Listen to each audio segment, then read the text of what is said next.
Graças e paz, igreja. Peço que vocês abram a Bíblia em Tiago, capítulo 1, versos 26 a 27. Tiago, capítulo 1, versos 26 a 27.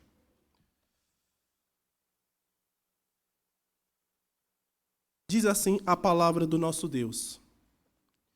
Se alguém supõe ser religioso, deixando de refrear a língua, antes enganando o próprio coração, a sua religião é vã. A religião pura e sem mácula para com nosso Deus e Pai é esta: visitar os órfãos e as viúvas nas suas tribulações, e a si mesmo guardar-se incontaminado do mundo. Oremos. Pai justo, santo, glorioso, nós acabamos de entoar louvores exaltando a tua santidade. Acabamos de cantar e pedir que o Senhor nos dê um coração igual ao do Senhor. Que oração, Pai querido.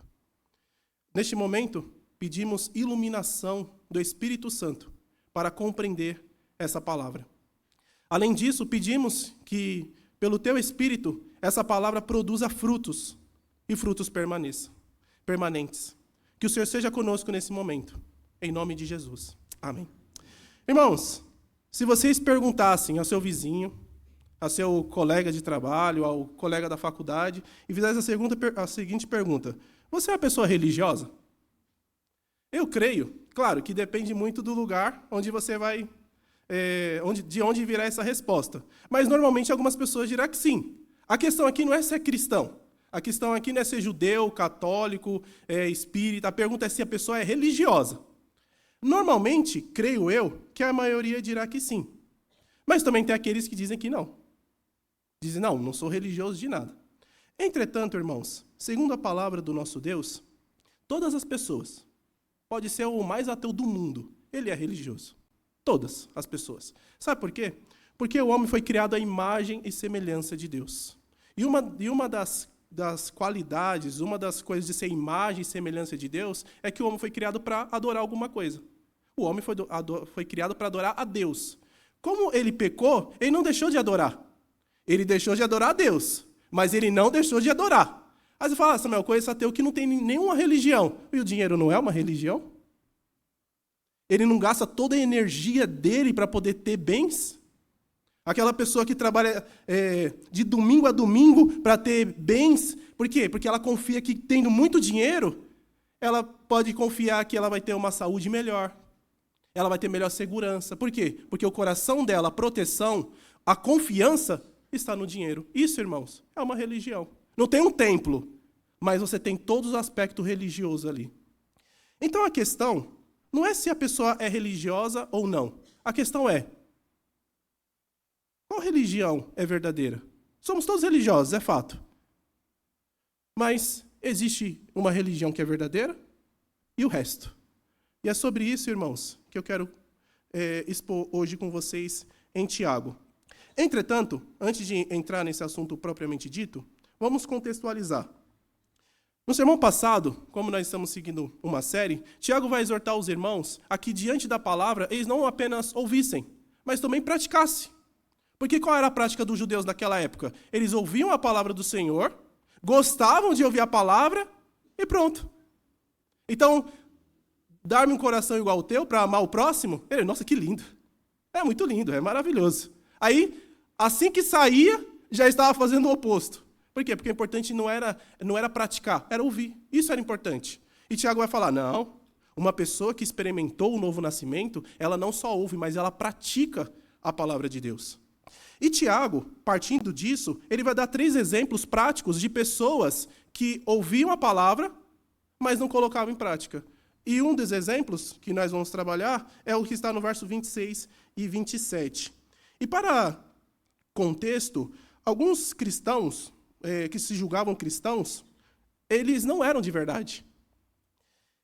Tiago escreve essa parte para distinguir entre os verdadeiros cristãos e os hipócritas. Porque tinha aqueles que diziam, não, sou cristão. Mas a vida não condizia com isso. e tinha aqueles que realmente eram. Então, Tiago escreve com a finalidade de mostrar, a religião verdadeira é essa aqui. Se você segue essa religião aqui, essas práticas, então você está no caminho correto.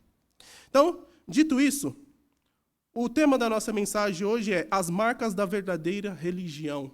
Então, segundo Tiago, qual é a primeira marca da verdadeira religião? Verso 26 diz o seguinte: se alguém supõe ser religioso, deixando de refrear a língua, antes enganando o próprio coração, a sua religião é vã. Então, a primeira marca da verdadeira religião é o domínio próprio. O domínio próprio é a primeira marca de uma verdadeira religião. Tiago diz que se alguém supõe ser religioso, a situação tem a ver com quem supõe ser religioso, ou seja, cristão. Quando fala religioso aqui na Bíblia, irmão, está se falando cristão, tá? Porque hoje eu sei que, infelizmente, a palavra religião ela caiu em desuso. Então você fala assim, até entre cristãos, você fala assim, você é religioso? Não, que isso? Eu sirvo a Cristo, mas não sou religioso. Não. A ideia de religião na Bíblia, a ideia é que você responde à revelação de Deus de forma adequada. Isso é ser religioso, ok? Então, nesse sentido que ele está falando, se você supõe ser cristão, aí ele continua. Se você supõe, se você entende que você pertence ao cristianismo, aí ele continua no verso 26, deixando de refrear a língua, ou seja, se você supõe ser cristão, mas você não freia a sua língua, a ideia aqui é que é o seguinte, se você cuida de ser cristão, por que você não freia a sua língua? O que Tiago está querendo dizer, o verbo refrear aqui, a ideia de exercer controle sobre o cavalo, usando freio e bridão, para dessa forma freá-lo em sua corrida. Essa ideia, irmãos, está no Salmo 32, verso 9, que diz o seguinte: não sejais como o cavalo ou a mula, sem entendimento, os quais com freios e cabreços são dominados. De outra sorte, não te obedecem. O argumento de Tiago é o seguinte, é simples. Se a religião de alguém não é suficiente para refrear a língua, ela não é suficiente para mais nada. Essa é a ideia. Se você diz que é crente, mas a sua língua sai solta por aí, peraí, não faz sentido. Porque se você é crente de verdade, a sua língua, pelo menos a sua língua, ela tem que ser freada. Você tem que controlar a sua língua. Pelo menos em termos práticos de conduta. E ele diz, irmãos, assim como na ideia passada, que uma pessoa que ouve a palavra, mas não pratica, cai no auto-engano. E ele volta a falar isso. Ele diz o seguinte, antes enganando o próprio coração. Daí quem não freia a língua está enganando a si mesmo. Tiago já tinha advertido contra o auto-engano, quando disse que aquele que ouve, mas não pratica a palavra, se engana. Irmãos, um coração que se engana se desvia de Deus e da verdade. Uma pessoa, em Isaías isso é muito bem relatado, uma pessoa quando ela está em idolatria, em estado de idolatria, de cegueira, ela está no auto-engano. Por quê? Porque ela entende que aquilo que ela está praticando e aquilo que ela está fazendo é o correto. Ela está se enganando. E Tiago está dizendo o seguinte, uma pessoa que diz ser cristã, mas ela não freia a sua língua, e o frear a língua aqui, irmãos, não é só no sentido de falar muito. A ideia é de usar a sua língua de forma negativa. De forma maligna. Eu vou dar um exemplo prático. O grupo de louvor acabou de cantar aqui. Aí quando acabar o culto, meu Deus do céu, você viu como eles estavam hoje? E detona o grupo de louvor. A ideia é que você usa a sua língua apenas para o mal. E o argumento de Tiago é o seguinte, se você se diz cristão, você não consegue nem segurar isso? Você está se auto-enganando.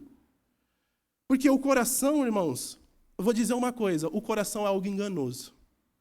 Não siga o seu coração achando que, eu sinto, é verdade. Não é.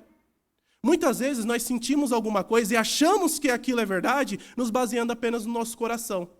E a Bíblia diz o que do coração? Que ele é desesperadamente corrupto. A base da nossa ação, a base da autoavaliação não pode ser o coração, tem que ser a palavra de Deus. É a palavra do Deus vivo que vai nortear para ver se você está realmente na religião correta, se você está seguindo aquilo que é correto, não seu coração. Além disso, ele conclui essa frase, esse primeiro ponto, dizendo que a sua religião é vã. Vã aqui, irmãos, a ideia de vã pode ter dois sentidos. O primeiro é inútil, ou seja, se alguém diz que é crente, mas não freia a sua língua e se auto-engana, a sua religião é inútil, não serve para nada. A ideia aqui é muito parecida com os israelitas do Antigo Testamento. O que os israelitas faziam? Os israelitas, se você ler Isaías capítulo 1, que é um texto pesadíssimo, se você ler Isaías capítulo 1, você vai perceber que eles adoravam a Deus. Aí eles levavam o culto, ofereciam, e Deus falava o seguinte, ó, vocês prestam o culto para mim, mas vai ver a vida de vocês. Trazendo para hoje, trazendo para os nossos dias. Hoje, eu estou na igreja. Aí na segunda, eu estou no barzinho. Na terça, eu sou o líder de contar palavrão lá na minha igreja, lá no meu serviço. Na quarta-feira, eu estou sendo ativista lá no grupo feminista do sei lá do quê. E na quinta, eu estou apoiando o grupo LGBT. Aí na sexta, eu estou no sextou, eu estou enchendo a cara. Aí quando chega domingo, você vem aqui, né, coloca a roupa de crente, e vai lá, ó Senhor, magnífico, santo. É isso aqui que está no capítulo 1. No capítulo 1 de Isaías. Ou seja, vocês são hipócritas. Vocês oferecem o culto para mim, mas a vida de vocês na semana. Então, o que Tiago está falando é o seguinte, isso é auto-engano. Isso é auto-engano, não serve de nada. A sua religião é inútil. Não tem frutos. E outro sentido é que a religião é falsa. Uma coisa não exclui a outra, tá? A ideia de falsidade aqui é em contrapartida com uma religião filosófica, por exemplo. A ideia é que Zeus é o Deus de todas as coisas. A ideia também de inutilidade, de falsidade. Essa interpretação de falsidade é a mais que se aproxima, pelo que nós veremos daqui a pouco, que ele vai contrapor com verdade, com pureza e sem mácula. Dito isso, irmãos, eu quero tirar 2 lições com vocês nesse primeiro ponto. Em primeiro lugar, temos de fazer um autoexame. Isso é para sempre. Os jovens, nós estamos estudando os 10 mandamentos. Então vai ser um período onde nós, estudando os 10 mandamentos, vamos estar sempre diante dele e colocando a nossa vida em conformidade com aquilo. Paulo, quando vai exortar os coríntios, o próprio Paulo, quando vai falar da Santa Ceia, ele fala, examine-se o homem, pois, a si mesmo. É necessário, irmãos, fazer um autoexame. Entretanto, o autoexame não é baseado no seu irmão e muito menos no seu vizinho, como nós estávamos conversando hoje. Aí você vai lá falar com o irmão, ó, Samuel, ó, vou ser bem sincero com você, tá? Você está falando da minha vida. É que você não conhece o meu vizinho. Ele é muito pior do que eu. Se eu for para o inferno, ele também vai, porque ele é pior. Ou então como o Douglas contou, e o crente? Peraí, você está falando de cristianismo para mim? O meu vizinho aí da frente, ele é crente. Ele é crente. Aí você acha, mas você já viu a vida dele? Se ser crente é isso? Não.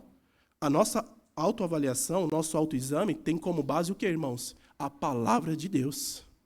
A palavra de Deus para nós é como se fosse um espelho. A palavra de Deus, quando você está diante dela, ela aponta todas as suas falhas. E uma coisa, um espelho não borrado. Um espelho completamente nítido. Porque existe aqueles espelhos borrados, né? Então você não consegue se ver, aí está ali por causa do vapor, não consegue ver direito. Não, é um espelho limpíssimo. Ele mostra realmente quem você é. E você tem que fazer o autoexame. É o que eles não faziam aqui. Por isso que eles caíram no erro de não refrear a língua. Outra coisa que eu quero destacar com vocês, como aplicação, irmãos, é que temos que estar cheios do Espírito Santo. Irmãos, nós só conseguimos o domínio próprio quando estamos cheios do Espírito Santo de Deus. Se nós não estivermos cheios do Espírito Santo, nós não teremos domínio próprio. Porque você acha que muitas vezes você cai em pecado repetidamente. É simples, porque você não está cheio do Espírito Santo. Porque quando você está cheio do Espírito Santo, não é que você não peca mais, mas você consegue se livrar de qualquer pecado mais fácil. Por quê? Porque você está controlado pelo Espírito Santo de Deus. Então, para que nós vivamos dessa forma, para que nós vivamos com domínio próprio, é necessário uma vida cheia do Espírito Santo do Senhor. Não tem outro caminho. Não adianta você chegar para mim e falar assim, não, Samuel, é igual chegar no final do ano, né? Essa aqui vai ser minha meta. Este ano eu vou acordar às 5 horas da manhã, 1 hora eu vou fazer tal coisa. Não, você não vai conseguir. Você sozinho não. Mas se você pedir ser cheio do Espírito Santo, aí quem sabe você não consegue. Mais uma coisa, até o seminarista Daniel já pregou isso em Juízes. O nosso Deus dá poder sobre o pecado. Ninguém precisa viver viciado em qualquer coisa, porque ele dá poder. Principalmente, ele consegue, quando nós estamos cheios do Espírito Santo, conseguimos refrear a nossa língua. A nossa língua que antigamente falava mal do irmão, agora glorifica a Deus. Por quê? Porque eu estou cheio do Espírito Santo de Deus.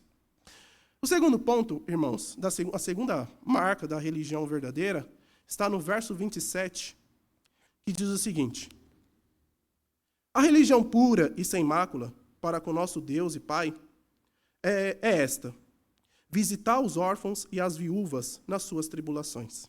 Segundo ponto, segunda marca, é o amor ao próximo.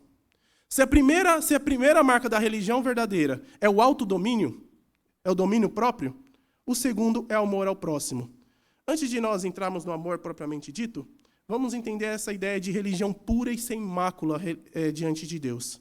Tiago expõe a religião verdadeira, da qual aqui não temos uma definição, mas somente ele traz uma ilustração pertinente do verdadeiro espírito de religião, que leva aos atos descritos em seguida. Tiago a qualifica como pura, ou seja, uma religião pura é sem adição, sem contaminação, sem qualquer outras coisas. Eu vou dar exemplo.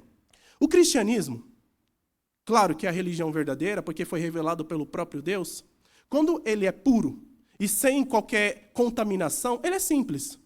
Irmãos, o cristianismo, ele é simples. Não tem muita coisa. Mas quando começa a entrar muitas coisas, aí entra uma flor ungida, aí entra uma vassoura, sei lá do quê, o travesseiro ungido para você dormir melhor, estou precisando, o travesseiro ungido. Pode ver que começa a vir várias coisas. Começa a se contaminar e começa a ser uma religião com mácula. Mas o cristianismo puro é simples, irmãos. É a ideia que Deus criou todas as coisas, o homem caiu e o próprio Deus agora vai redimir todas as coisas por meio do Filho Jesus Cristo. E todo aquele que nele crê terá vida eterna. O cristianismo é simples. Aí quando começa a entrar filosofia, entrar outras coisas, aí complica, né? Mas, em suma, o cristianismo é algo simples. Quando eu falo simples, não estou falando que tem discussões mais difíceis, né? O pessoal que estuda de quarta aqui, na escola dominical, vocês veem que não é tão simples algumas questões. Mas, em essência, o cristianismo é simples. Então, aqui ele está falando que a religião verdadeira ela é pura e sem mácula. Ela não tem mácula. Ela não tem verdade e erro. Irmãos, eu vou dizer uma verdade para vocês. Quando Satanás ele vai agir, ele não vem totalmente como o ladrão, o opositor. Não. Ele vem usando a palavra de Deus. Sempre foi assim. Ele fez isso com Eva. Ele fez isso com o nosso Senhor e Salvador Jesus Cristo.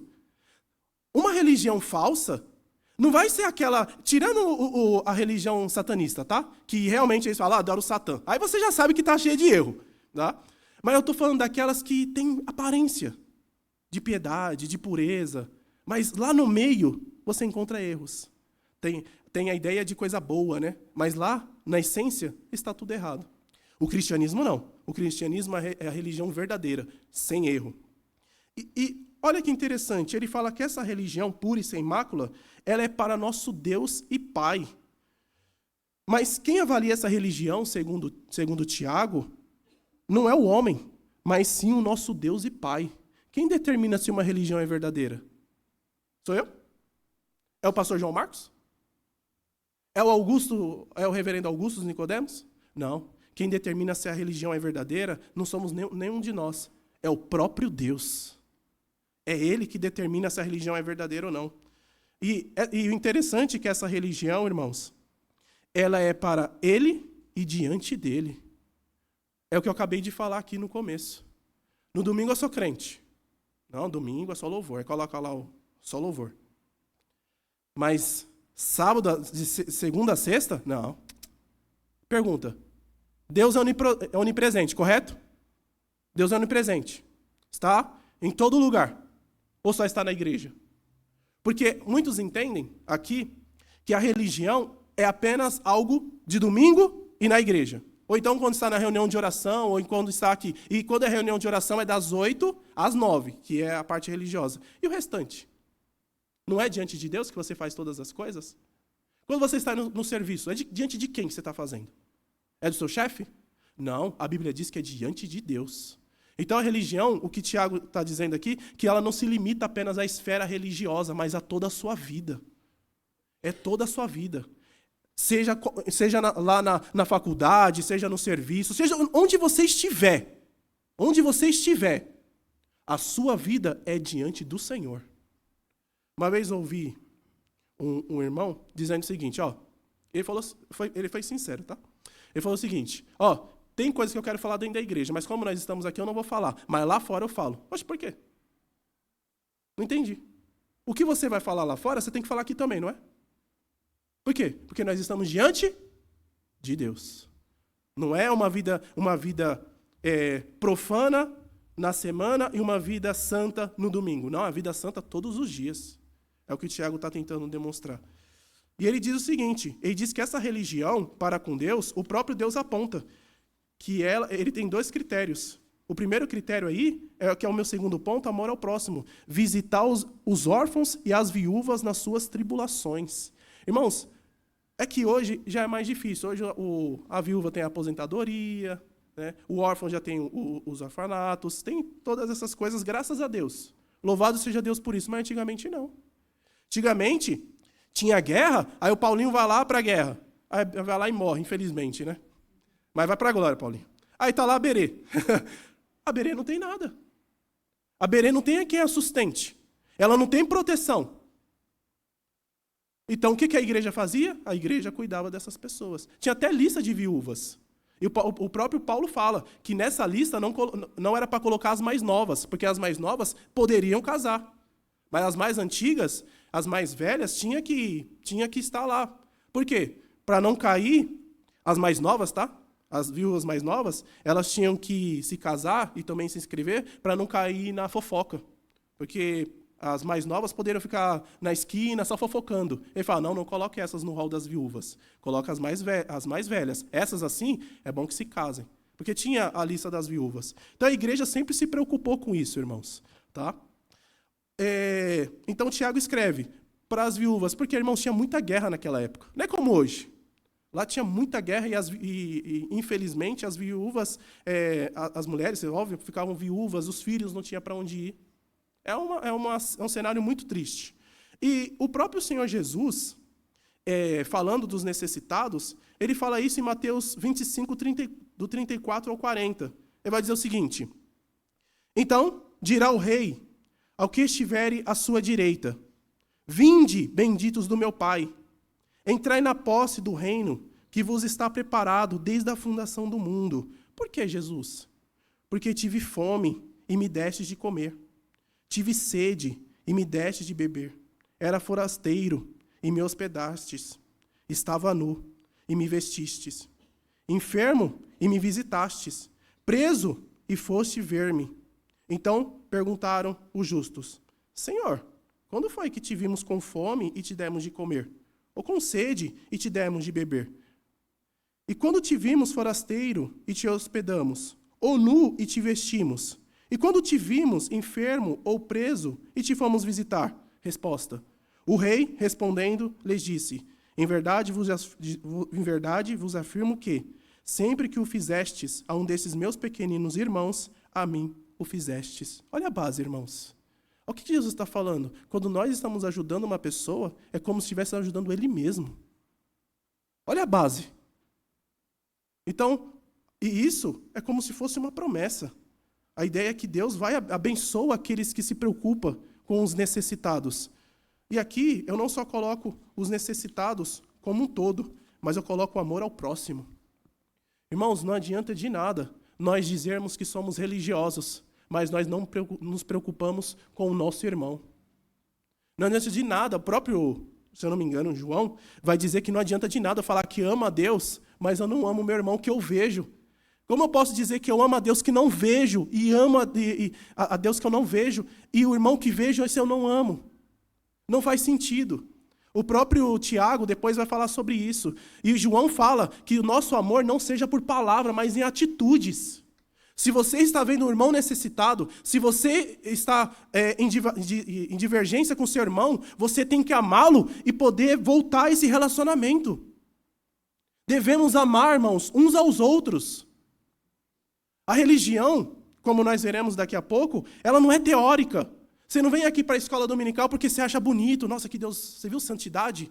Nossa, que santíssimo. Eu aprendi na escola dominical hoje que santo, santo, santo significa santíssimo. É muito legal estudar essas coisas. Mas para quê? Para viver.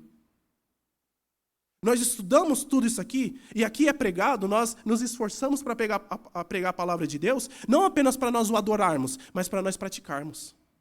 Temos que colocar em prática, temos que amar o próximo.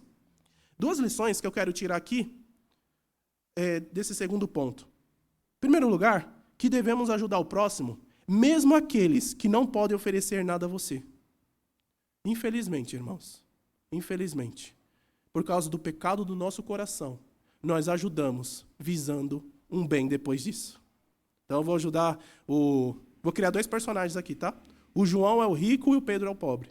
Vou ajudar o João, sabe por quê? Porque ele é rico. Ele está necessitado. E sabe aquele? Depois eu sei que com isso eu posso ganhar. Às vezes você nem pensa isso, mas no seu coração está. Mas o Pedro, se eu ajudar, o que eu vou ter dele? Não tem nada, o Pedro. Olha a casa onde ele mora. Não. A Bíblia diz para nós ajudarmos independente de quem for. Eu não tenho que ficar visando alguma coisa. Vou ajudar o reverendo João Marcos, que ele é pastor, né? E a oração dele é mais abençoada, então vou ajudá-lo. Não. Não. Eu tenho que ajudar independente de qualquer pessoa. Eu não posso ficar visando nenhum bem. E a segunda está junto com essa. Porque, irmãos, eu acho que vocês já ouviram aquela frase, né? Ajude sem olhar quem? Já ouviram, né? Isso não é bíblico. A Bíblia diz para nós ajudarmos independente da situação. Mas a mesma Bíblia diz que nós temos que ajudar não todo mundo, mas os verdadeiros necessitados. Por quê? Porque tinha pessoas, quando Paulo escreve a Tessalonicenses, lá em Tessalônica, que eles não trabalhavam, não. Não queriam trabalhar de forma alguma. Vivia em casa. Sabe igual, acho que aconteceu um processo, não sei quem foi que contou, que, acho que, se não me engano, foi o Fábio. Acho que vocês também chegaram a ver isso. Os pais de um menino de 40 anos tiveram que processar para ele sair de casa. Pense, irmãos, um jovem de 40 anos, eu estou sendo irônico, tá? Um jovem de 40 anos, ele teve que ser processado pelos pais para poder sair de casa. Porque não queria trabalhar. E estamos vivendo isso, né, irmãos? Infelizmente. Mas eu falo isso por quê? Porque muitas vezes as pessoas entendem que o cristianismo é viver de caridade. E não é. Nós até podemos ajudar as pessoas, mas o cristianismo não é isso. A igreja não foi levantada para dar comida. Não foi. Ela ajuda? Ajuda. Mas qual é o objetivo da igreja? Pregar a palavra de Deus. Proteger e pregar a palavra do Senhor. Essa é a nossa função. Agora, quando nós pegamos essa ideia de ajudar o próximo e tiramos o evangelho, aí nós caímos em outros erros. Então, se eu não me engano, até conversando no curso, igrejas que fecham no domingo. Aí você vai lá para a igreja, lá para Carvalho, 6 horas. Oxe, está fechado. Estão entregando sopa lá na praça. Não, meus irmãos, que é isso? Não, a função da igreja, embora nós façamos isso, é pregar a palavra. Sabe por quê? Pense, raciocine. Se a igreja parar de pregar a palavra, quem vai pregar? É o Estado? Vai ser a universidade lá? Não. Agora, se você parar... vou dar exemplo, tá? Não estou falando que não é para dar. Mas suponhamos que a igreja pare de dar alimentos. Quando eu falo igreja aqui, estou falando a instituição. Porque eu sei que os irmãos ajudam individualmente. Ajuda, não precisa disso. Agora pergunta, alguém vai dar? Claro que vai, o Estado vai dar. Existem outras religiões que dão. Mas a ideia é o seguinte, o cristianismo, o foco não é esse. O foco não é esse. Então, nós temos que ajudar, nós temos que nos preocupar, nós temos que visitar. Qual foi a última vez que você visitou um irmão? Qual foi a última vez que você viu o irmão necessitado e você foi ajudá-lo? Qual foi a última vez? Entretanto, irmão necessitado. Não aquele que não quer trabalhar, que acorda meio-dia. Está muito cedo, meio-dia hoje. Não, que é isso? Não. A ideia é que você ajuda quem realmente está necessitado. Por quê? Porque se você ajudar uma pessoa dessa, você não está ajudando. Você só está fazendo com que ela viva desse jeito. Então a pessoa vive tranquilamente e você está financiando a preguiça dela. Isso é errado. A Bíblia condena. Por isso que a Bíblia fala, aquele que não trabalha, também que não coma. Simples assim. Não quer trabalhar, irmão? Tem saúde? Não quero trabalhar. Ok, você não vai comer. Simples assim. Por fim, irmãos, a terceira marca da igreja verdadeira também está no verso 27, que diz o seguinte: e assim mesmo guardar-se incontaminado do mundo. Ou seja, qual a terceira marca da verdadeira religião? A terceira marca é o amor a Deus. Se a primeira marca é o domínio próprio, a segunda é o amor ao próximo, a terceira nada mais é do que o amor ao Senhor. O guardar-se incontaminado do mundo, irmãos, mundo aqui é sempre bom nós explicarmos. A palavra mundo aqui não tem a ver com o lugar onde nós habitamos.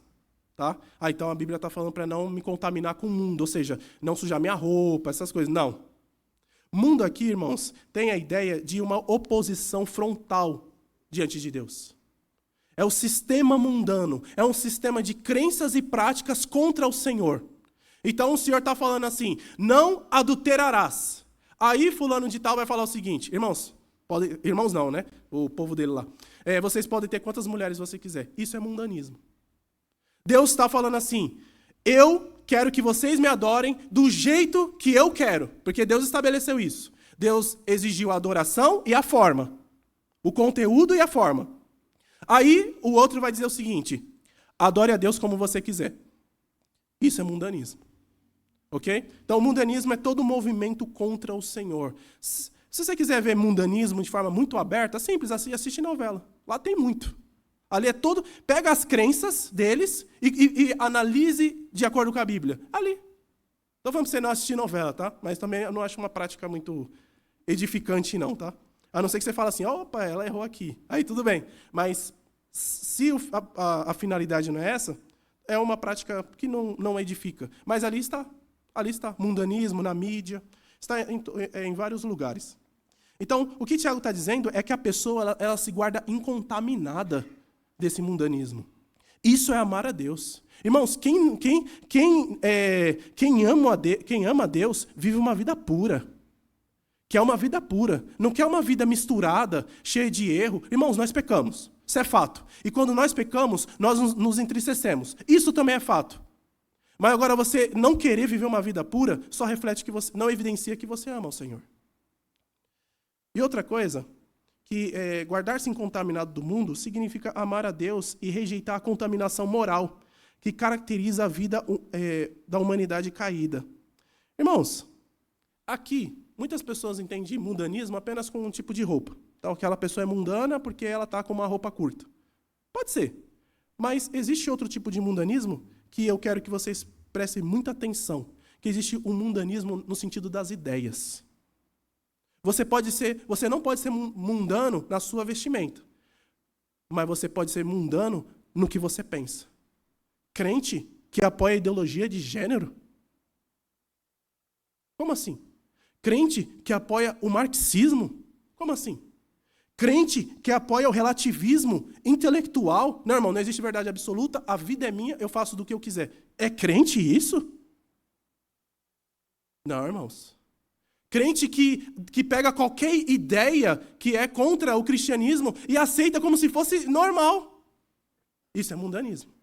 Mundanismo não é só o que você vive ou pratica, mas o que você pensa também. Você pode ser um mundano no seu pensamento. E Tiago está falando, um crente de verdade, e depois ele vai dizer, né, que quem abraça essas coisas é inimigo de Deus. Só isso. E ama o mundo. Então qual é o oposto? Irmãos, nós devemos nos guardar disso. Como? Lendo a palavra de Deus, conhecendo os princípios. Irmãos, nós precisamos resgatar o estudo bíblico. Nós precisamos resgatar o estudo da palavra, não só na igreja, mas em nossa casa. Qual foi a última vez que você fez culto no seu lar? Qual foi a última vez que você pegou seu filho e falou, filho, hoje nós vamos estudar a Bíblia? Qual foi a última vez que você fez isso? Aí seu filho fica, eu estava até fazendo a conta, né? O seu filho fica, o ano tem 52 domingos, correto? O seu filho fica 1 hora estudando na escola dominical, 52 horas. No ano, seu filho estuda a Bíblia. E o restante? Aí seu filho, isso multiplica por 18. Eu não sou, irmãos, teólogo não é matemático, tá? Mas vamos lá. Multiplica por 18. Agora multiplica por 18 o tempo que ele não fica. Aí vai lá para a faculdade, vai para a universidade, como o pastor Ben falou aqui na palestra dos adolescentes. Como uma pessoa dessa vai se sustentar diante de tanto ataque? Porque uma coisa, irmãos, é a sua fé fraca diante de uma sociedade fraca, que nem mexe com a sua fé. Mas quando a sua fé é mexida e a sua base é fraca, o que acontece? Você cai. Irmãos, precisamos resgatar o estudo da palavra do Senhor, não só na igreja, mas em nossos lares. Pode ter certeza, se você estudar a palavra de Deus na sua casa, todos os dias, você vai ser uma bênção, não só na sua vizinhança, mas também para a igreja. E diante de Deus, você vai ser um bem-aventurado. Simples assim, irmãos. Nós precisamos dedicar tempo àquilo que realmente é importante. Não àquilo que é fútil, mas o que é importante. E estudar a palavra é algo muito importante. Dito isso, irmãos, qual a lição que nós podemos tirar desse ponto? Simples. Que o amor a Deus é evidenciado pela nossa vida. No século II, III, levantou-se um filósofo pagão chamado Celso. E ele começou a zombar do cristianismo, ridicularizar. Ele disse, esse cristianismo de vocês aí parece a mitologia de Homero. Esse cristianismo de vocês, ele é tão ridículo que vocês estão dizendo que um Deus transcendente, todo-poderoso, se encarnou, viveu aqui, morreu e ressuscitou. Vocês estão de brincadeira, né, cristãos? Porque para os gregos, a matéria é má. Então, se Deus é bom, ele não pode estar na matéria. A ideia assim é essa. Então, ele fala o seguinte, como pode isso? Aí, Orígenes, um teólogo do segundo, terceiro século, ele vai dizer, ele vai contra-argumentar. Interessante que, se vocês lerem o texto, que é Contra Celso, o nome do livro, em nenhum momento ele vai usar base teórica. Sabe qual é o argumento que ele vai usar? Você quer ver que o cristianismo é a religião verdadeira? Olha a vida dos crentes. A maior evidência no segundo século a favor do cristianismo era a vida dos crentes, a piedade. A piedade era a maior evidência. Irmãos, se nós fizermos uma análise, nós mesmos aqui, hoje, será que seria um argumento? Será? Será que seria um argumento a nosso favor? Dizer que tá lá, estou debatendo com um acadêmico, aí fala, quer um argumento? Olha a vida dos crentes. Será que hoje valeria isso? Ele, olha aí, a mesma coisa que nós. Que triste, né? Que triste. Porque o que aconteceu? A mesma coisa de Tiago. Muitos se dizem, mas não vivem as 3 marcas da verdadeira religião. Porque quando nós, irmãos, somos piedosos, isso é um testemunho para o mundo. O mundo está vendo, aquela pessoa é transformada. Aquela pessoa é diferente. Aquela pessoa ali não é igual às outras. Ela vive o que está dizendo. E isso é um argumento fortíssimo. Dito isso, irmãos, para concluir, Tiago apresenta as 3 marcas da religião verdadeira. A saber, domínio próprio, amor ao próximo e amor a Deus. Entretanto, irmãos, essas coisas são feitas por pessoas santas. Pessoas que foram separadas por Deus. Mas deixa eu dizer uma coisa. Você só foi consagrado ao Senhor. E se você hoje só é santo, porque Ele pegou o Filho dele e tornou pecado por nós. Jesus Cristo teve que encarnar, se tornar pecado por nós, mesmo sem pecado, conforme 2 Coríntios 5:21. Aquele que não conheceu pecado, Deus o fez pecado por nós, para que nele fôssemos feitos justiça de Deus. Se hoje, irmãos, você pode ter domínio próprio, se hoje você pode amar ao próximo, se hoje você pode amar a Deus, é porque alguém teve que entrar na história e morrer por você. Não é pelo que você faz, mas é porque Ele fez. E Ele fez a obra bem feita. Desse modo, podemos e devemos, irmãos, ter domínio próprio. Devemos amar ao próximo e amar a Deus, conformando-nos dia a dia à imagem de Jesus Cristo, até que, irmãos, na glorificação, de uma vez por todas, nós ficaremos livres do pecado. Porque esse é o maior desejo do crente, viver sem pecar. Para finalizar, irmãos, lembre-se, sempre faça um autoexame. Não pense que a sua religião é pelo que você pensa, mas sempre olhe à luz da palavra de Deus. Porque aquele que morreu por nós não morreu inutilmente, mas ele morreu para transformar pessoas para a honra e glória. E essas pessoas que foram transformadas, um dia estará com ele para todo sempre. Amém. Pai Santo, justo, muito obrigado pela palavra que o Senhor nos concedeu. Que o Teu Espírito Santo faça com que essa palavra cresça em nossos corações. Que nós não sejamos cristãos nominais, mas cristãos professos, que amam a palavra do Senhor. Senhor, por meio da igreja de Carvalho, alcance o bairro de Carvalho. Que a nossa vida seja a luz, que esse bairro de Carvalho venha ver verdadeira religião aqui nessa igreja. Que nós possamos exalar o evangelho de Jesus Cristo, evidenciado pelo amor ao próximo, pelo domínio próprio e também pelo amor a Deus. Que nós, ó Senhor, como embaixadores de Cristo, que preguemos a Tua palavra fielmente, e o Senhor venha acrescentar a cada dia o povo que o Senhor chamou. Pai querido, use-nos como verdadeira religião, como verdadeiros religiosos, para que o reino do Senhor cresça dia após dia, em nome de Jesus. Amém.